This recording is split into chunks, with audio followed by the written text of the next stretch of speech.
Biden taking a lesson from FDR about the Supreme Court. Everybody knows, well, not everybody knows, but a lot of people who've even lightly brushed a study of history from the 1930s know that in 1937, Franklin Roosevelt threatened to pack the court. His specific plan was to make every justice who was over 70, and that was 6 of the 9, by the way, to make every justice who was over 70 collectively give them one vote, leave them on the court, collectively give them one vote, call them justices emeritus, and then, since it would have been 6 of them, add 5 new people to the court. And, and just basically going forward, there would be that functional, age 70, you must either retire or become a justice emeritus. And the reason that this happened was because in 1933, 4, 5, and 6, during those 4 years, this group of right-wing conservative justices, they were called the Four Horsemen. It was Pierce Butler, James Clark McReynolds, George Sutherland, and Willis Van Devanter. The Four Horsemen, just struck down everything that FDR did.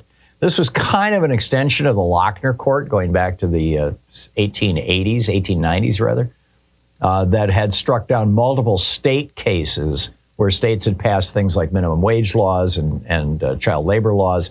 And, the Supreme Court just struck them down and said, if 10-year-olds want to work in factories, that's up to them or their parents. If an employer wants to pay 20 cents an hour instead of $2 an hour, that's between them and their employee. The classic conservative stuff. So, but then they started striking down pieces of the New Deal. And major pieces of legislation in the New Deal. In 1935, they struck down FDR's Agricultural Adjustment Act that would have saved a lot of family farms. And then they struck down the National Industrial Recovery Act, which had a whole bunch of really good pieces to it that protected labor and enforced antitrust laws and things like that. These rulings basically gutted Franklin Roosevelt's New Deal legislation. The Agricultural Adjustment Act, for example, was passed in 1933 with 73% of the House and 64% of the Senate voting for it. That was a big deal. And they struck it down. The National Industrial Recovery Act, they had this famous blue eagle logo. It was law for a couple of years. People loved it. It had passed the House with 80% of the vote. It passed the Senate with 70% of the vote. But the Supreme Court used their power of judicial review to overturn both of these laws. So then, in 1937, the National Labor Relations Act, the Wagner Act, which gave unions the right to exist, the legal right to exist, and the Social Security Act, which, gave us Social Security, gave old age security to people over 65.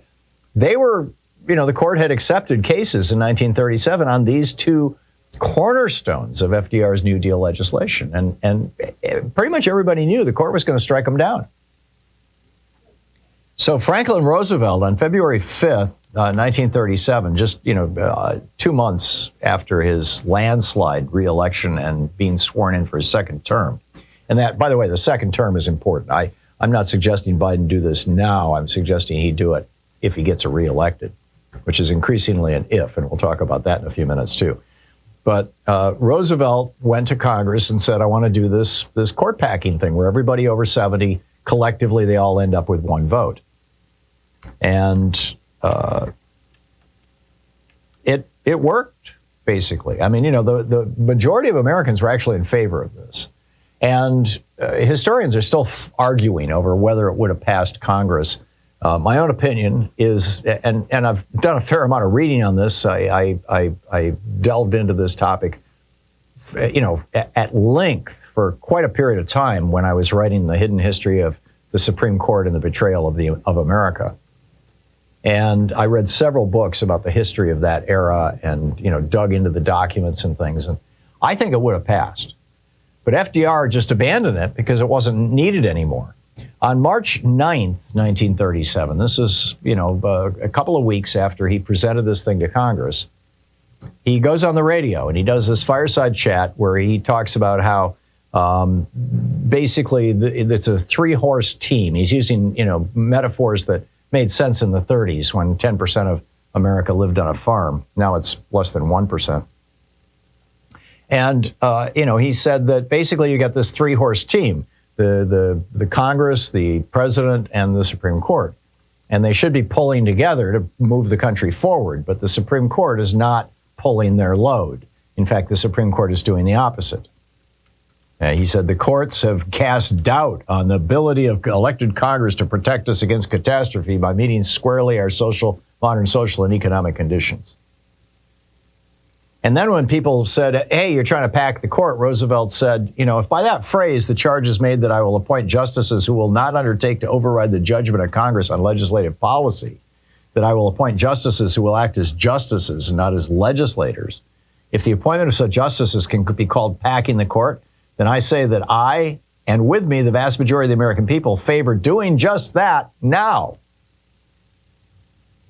So 3 weeks later, on March 29th, 1937, a minimum wage law in Washington state came before the Supreme Court. The case was West Coast Hotel v. Parrish.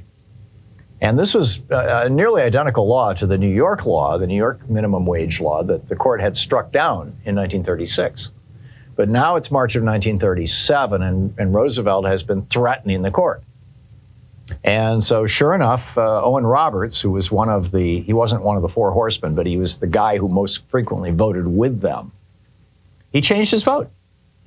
And they upheld the National Labor Relations Act as constitutional and Social Security. And I'm suggesting that Biden needs to do the same thing. He needs to be launching a pressure campaign against the Supreme Court.